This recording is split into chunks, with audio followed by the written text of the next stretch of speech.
acontece no setor da energia. E neste grande jornal, para olhar para o rescaldo da reunião do Eurogrupo e também para as alterações no Executivo que foram anunciadas ontem, contamos com a presença em estúdio de Eduardo Paz Ferreira.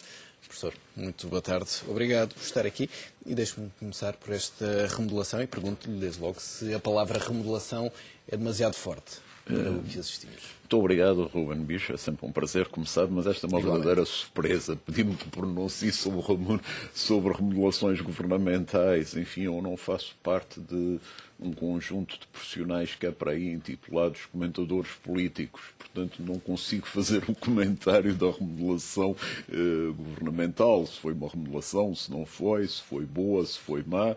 Enfim, a única coisa que posso dizer é que conheço o novo ministro, Miguel Poiares Maduro, que tem grandes qualidades académicas, como é unanimemente reconhecido. Enfim, as razões que o levaram a entrar agora na política, veremos quais são. A única coisa que posso desejar, exatamente, e a única coisa que posso desejar é que seja uma entrada que ajude as coisas a irem melhor.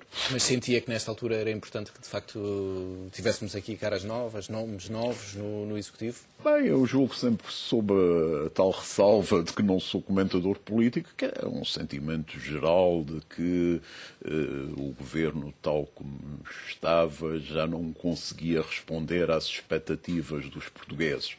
Bem, e, enfim, atrevo-me a pensar que o facto de um ministro ter sido substituído por dois não resolve o substancial das coisas.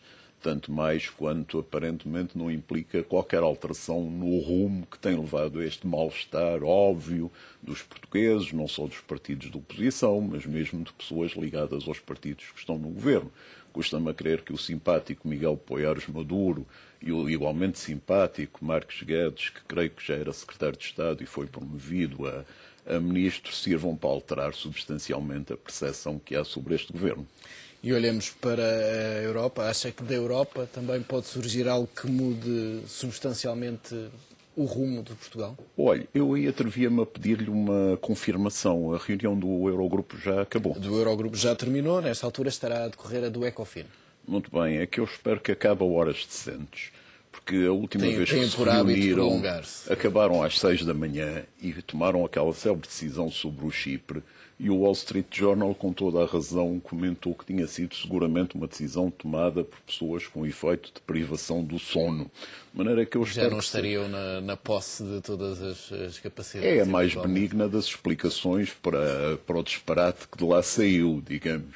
De maneira que espero que desta vez eles sofreçam uma noite mais descansada.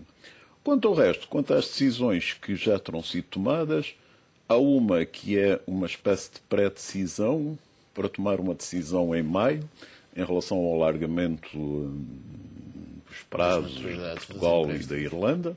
Enfim, como sabemos, ficou nos 7 anos, que é menos de metade do que a Irlanda tinha pedido, mas que é curiosamente aquilo que Portugal tinha pedido.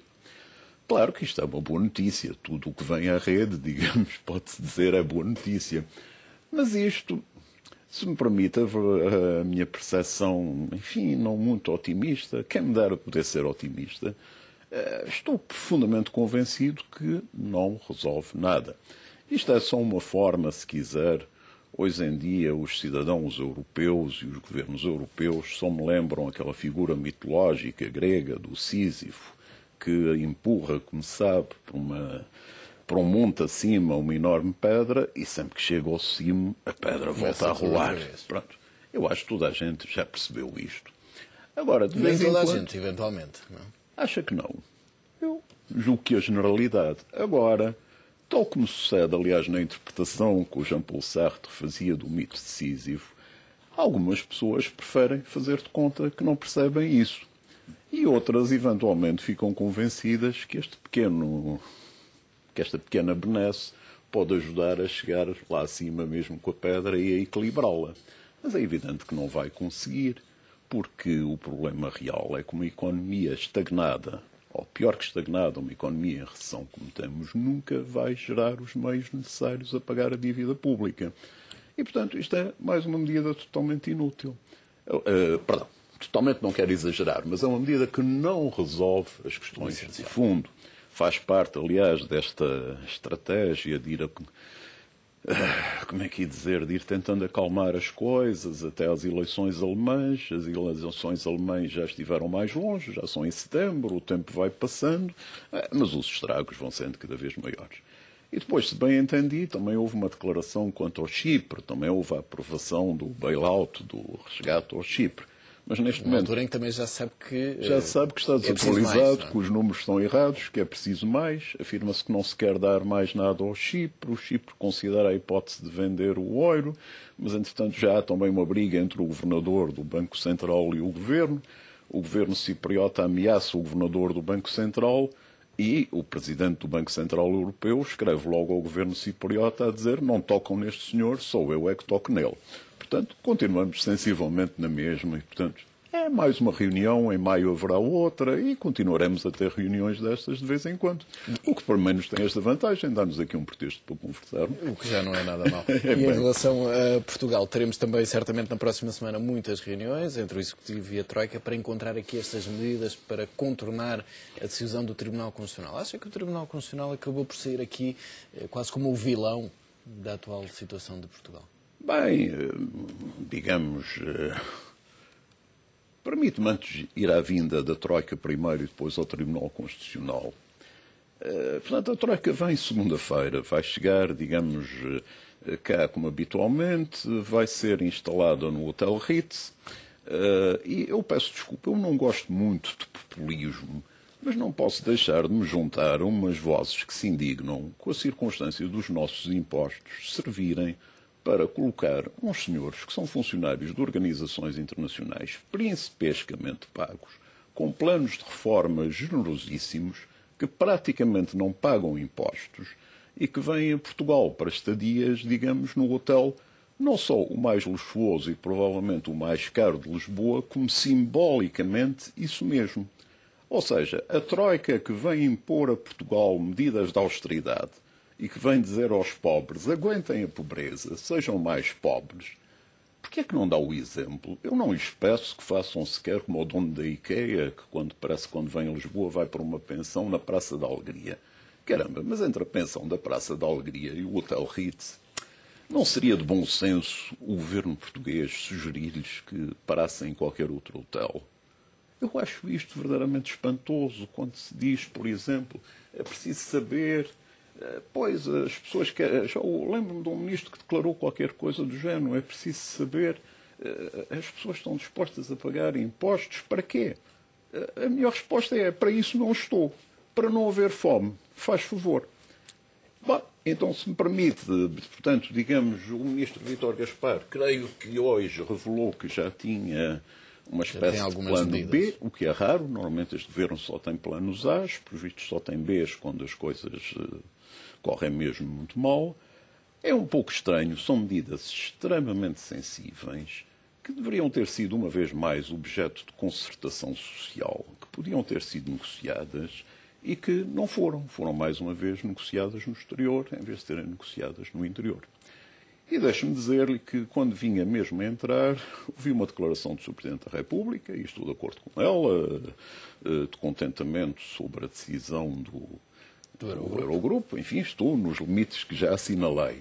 Mas impressiona-me que o Sr. Presidente da República não tenha aproveitado o que surgiu a seguir ao Tribunal Constitucional se ter pronunciado a pedido dele sobre a constitucionalidade do orçamento, para reunir governo, partidos da oposição, parceiros sociais e ver como é que era possível fazer um acordo. Eu dou-lhe um exemplo. Nós temos um país numa agudíssima crise política, que é a Itália.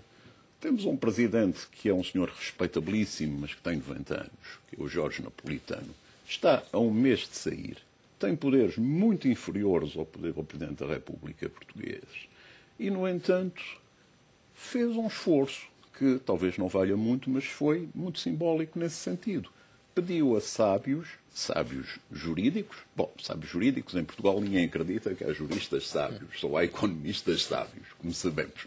E sábios económicos para desenharem o que são as grandes linhas possíveis de um governo que custa muito constituir em Itália. Esse tipo de esforço não valeria a pena? Não ajudaria a criar as dificuldades criadas pelo Tribunal Constitucional? Porque, repare, se eu ouvi bem, o ministro Vítor Gaspar, por exemplo, diz que vai retomar o tema da tributação dos desempregados e das pessoas que recebem subsídio de doença. E que vai redesenhar em função da decisão do Tribunal Constitucional. Bem, o que é que se vai passar? Vai ser uma solução que muito dificilmente, seja qual for a volta, passa no Tribunal Constitucional. Portanto, voltaremos a ter o mesmo... Talvez não, porque entretanto com o tempo que isto tudo levará, não vai ser seguramente pedida a fiscalização preventiva. Irá para a fiscalização sucessiva. Quando chegar a fiscalização sucessiva, já estaremos praticamente no final do ano. E aí provavelmente o Tribunal Constitucional fará o que não fez esta vez, ou seja, fará a suspensão dos efeitos. E, portanto, digamos, é claro que o que está a haver é uma tentativa de neutralizar, no plano económico e no plano jurídico, as consequências do que o Tribunal Constitucional fez. Aliás, nesse caminho, eu devo dizer que esta semana se passou uma coisa de uma extrema gravidade, que foi um despacho do Sr. Ministro das Finanças, que é um despacho totalmente nulo e inexistente. O Sr. Ministro das Finanças, através de um despacho, sem invocar sequer qualquer lei legitimadora, e não o invoca porque ela não existe, pura e simplesmente, e, portanto, digamos, a motivação do despacho é exclusivamente a decisão do Tribunal Constitucional, suspendeu o orçamento, aprovado pela Assembleia da República sob proposta do Governo.